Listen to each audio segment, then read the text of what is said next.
ಏನು ಆರೋಪ ಮಾಡಿದ್ದೀರಿ, ತಾವು ನಮ್ಮ ಚೆನ್ನಗಿರಿಯ ಗುರು ಮಹಾರುದ್ರ ಸ್ವಾಮಿ ಮಾಯನೊಳಗೆ ದೇವಸ್ಥಾನಕ್ಕೆ ಬಂದು ನಾನೇನು 3 ಆರೋಪ ಮಾಡಿದ್ದೀನಿ, ಈ ಆರೋಪ ಸಂಪೂರ್ಣ ಸತ್ಯ ಅಂತೇಳಿ ನಾವು ಪ್ರಮಾಣ ಮಾಡಬೇಕು.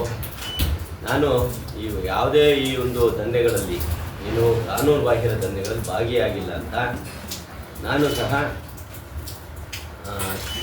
ಪ್ರಮಾಣ ಸಿದ್ನಿದ್ದೆ. ಹಿಂದೆಲ್ಲ ಕೇಳಿದ್ರಿ, ಹಿಂದೆ ಯಾರೂ ಸಹ ಮಾತಾಡಿಲ್ಲ.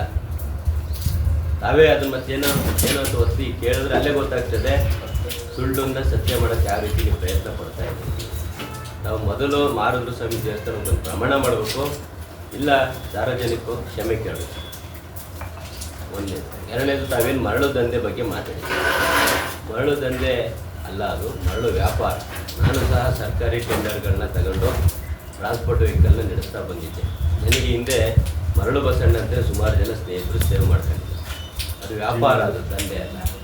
ಅದೇ ರೀತಿ ಮರಳು ವ್ಯಾಪಾರ ಮಾಡೋಂಥ ಸಂದರ್ಭದಲ್ಲಿ ತಾವು ನಮ್ಮ ಗಾಡಿಗಳಲ್ಲಿ, ನಮ್ಮ ಪಾಲುದಾರರ ವೆಹಿಕಲ್ಗಳಲ್ಲಿ ಯಾರ್ಯಾರ ಮನೆ, ಭದ್ರಾವತಿಲಿ ಯಾರ ಮನೆ ಕಳಿಸಿದ್ರಿ ಇದು ಕೇಳೋದ್ರೆ ಎಲ್ಲದೂ ಇದೆ. ಇನ್ನೇನು ಬಿಚ್ಚಿಡೋಣ ಅಂತೀರ, ನೀವು ಬಟ್ಟೆ ಬಿಚ್ಚಿಡ್ಬೇಕು ಬಿಟ್ಟರೆ ಇನ್ನೇನು ಬಿಚ್ಚಿಡೋಕ್ಕಾಗಲ್ಲ. ಎಲ್ಲಿ ಕರೆದ್ರೂ ಯಾವುದೇ ಸಂದರ್ಭದಲ್ಲೂ ನಾನು ಬಂದು ಪ್ರಮಾಣ ಮಾಡೋಕ್ಕೆ ರೆಡಿ. ಮರಳು ದಂಧೆ ನಾವು ಮಾಡಿಲ್ಲ, ಮರಳು ವ್ಯಾಪಾರ ನಾವು ಮಾಡಿದ್ವಿ.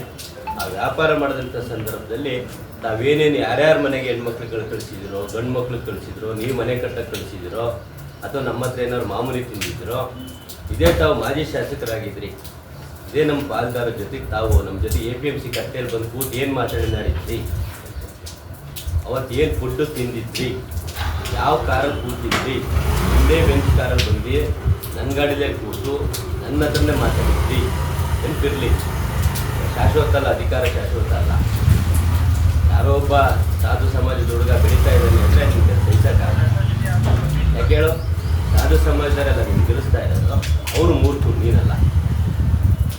ಸಾಧು ಸಮಾಜದ ಹುಡುಗ ಬೆಳೀತಿದ್ದಾನೆ, ಒಂದು ಉತ್ತಮವಾಗಿ ಅಡ್ಮಿನಿಸ್ಟ್ರೇಷನ್ ಕೊಡ್ತಾ ಇದ್ದಾನೆ, ಉತ್ತಮವಾಗಿ ಬೆಳೀತಿದ್ದಾನೆ ಅಂದರೆ ನಿನಗೆ ಆ ಸಮಾಜದ ಏಳಿಗೆ ಸಹಿಸೋದಿಲ್ಲ. ಅದು ನಮ್ಮ ಹೊನ್ನಾಳಿಯ ತಾಲೂಕಿನ ಸಮಾಜದವರಿಗೆ ಗೊತ್ತಾಗ್ತಾ ಇಲ್ಲ. ನಮ್ಮ ಶಾಂತಂಗೌಡರು ಭಾಳ ಮುಗ್ಧ ಜೀವಿ, ಅದು ಹಿರಿಯ ಜೀವಿ. ಆತನ ಜಾಗದಲ್ಲಿ ನಾನಿದ್ದಿದ್ರೆ ನಿನಗೇನು ಅಂತ ತೋರಿಸ್ತಾ ಇದ್ದೆ ರಾಜಕೀಯ. ಆದರೆ ರೇಣುಕಸ್ವಾಮಿ ಮುಗ್ಧರ ಮುಂದೆ ನಮ್ಮ ಒಂದು ಸಮಾಜದ ಯುವಕರನ್ನ ಕಟ್ಕೊಂಡು ಹೋರಾಟ ಮಾಡ್ತಿದ್ಯಾ. ಮುಂದಿನ ಚುನಾವಣೆ ಅದೇ ನಮ್ಮ ಸಮಾಜದ ಯುವಕರು ಏನಿವತ್ತು ನಮ್ಮ ಸಮಾಜದ ಯುವಕನಾದ ನನಗೆ ಅವ್ಯಾಚ ಶಬ್ದಗಳಿಂದ ಮಾತಾಡಿ ನಿಲ್ಲಿಸಿದ್ಯಾ, ಆ ಒಂದು ಫಲನ ನೀವು ಸ್ವೀಕರಿಸಲೇಬೇಕು. ನಮ್ಮ ಸಮಾಜ ಅದು ನೋಡುತ್ತೆ, ಅನುಭವಿಸಿ ಎಚ್ಚರ ಇರುತ್ತೆ.